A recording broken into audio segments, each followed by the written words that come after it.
Tony Maritato here, licensed physical therapist, and in today's video I want to talk about using compression wraps, not just to squeeze the fluid out of the knee if you have a swollen or tight knee after total knee replacement, but to actually create a counter pressure to the incision.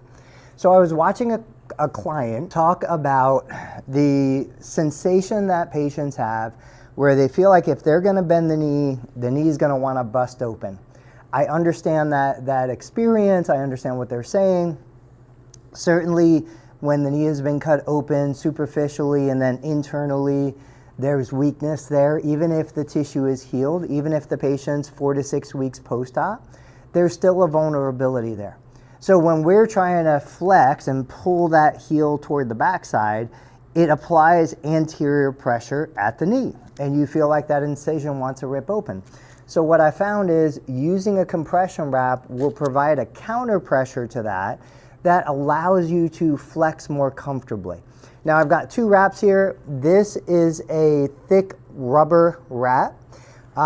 People used to call this voodoo floss. There's different brands of this. I do really like this.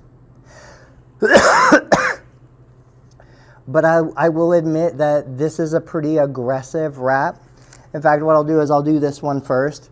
So usually what we would do is we go about 2 inches below the knee. We apply the first anchor wrap, and then as I'm coming around, I use a 50% coverage, which means I'm overlapping the previous wrap by about 50%. The knee could be a little flexed. It doesn't have to be fully extended because, like I said, all we're really doing with this is creating a counter pressure that keeps that sensation of the knee opening up kind of in check. So from here, now as we start to bend, as I bend, the rubber band is actually pulling in against the incision. If you have a sensitive incision, this isn't the best option for you. First thing I would do is I would desensitize the incision, but for patients that don't have sensitivity, this is a great way to work on knee flexion. Now a more comfortable version of it is this wider wrap. These are used usually by individuals who are going to be doing squats, heavy squats. You'll see this on power lifters. I'm going to re-roll this from the other end so that it rolls on properly. But we're going to use the same technique. We're going to start about 2 inches below the knee. We're going to apply the first anchor wrap.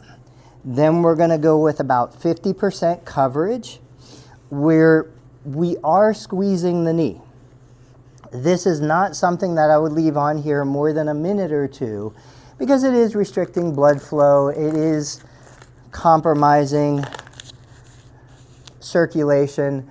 But what I'm doing is I'm trying to get that sensation of a counter pressure so that when I bend the knee, I don't feel like that incision wants to bust open. We can do an active knee flexion. We could do a version of a standing squat. We'll go this way. So I can come in here. I can work squats. I can work kneeling on the surgical knee, and the same thing as I go back, I increase flexion. As I go forward, I decrease flexion. You might have seen we can put the foot up on the chair. We can lean into it in this position. What this allows is it allows me to put my body weight through the armrest. It allows me to flex the hip, increasing knee flexion while I translate my body forward. So there's lots of ways to do this, but this counter pressure for somebody who feels like that incision wants to bust open is a great option to alter the sensation of what you're going through. And these wraps are really inexpensive, but just one more time, it's not the kind of thing that you would leave on for a prolonged period.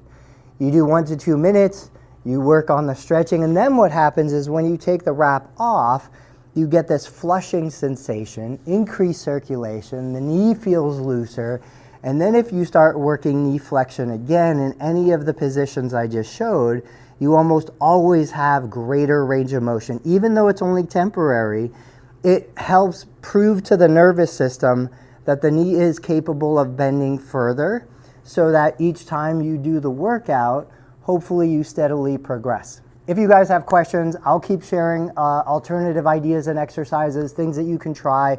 If you feel like you're stuck, it's totally normal.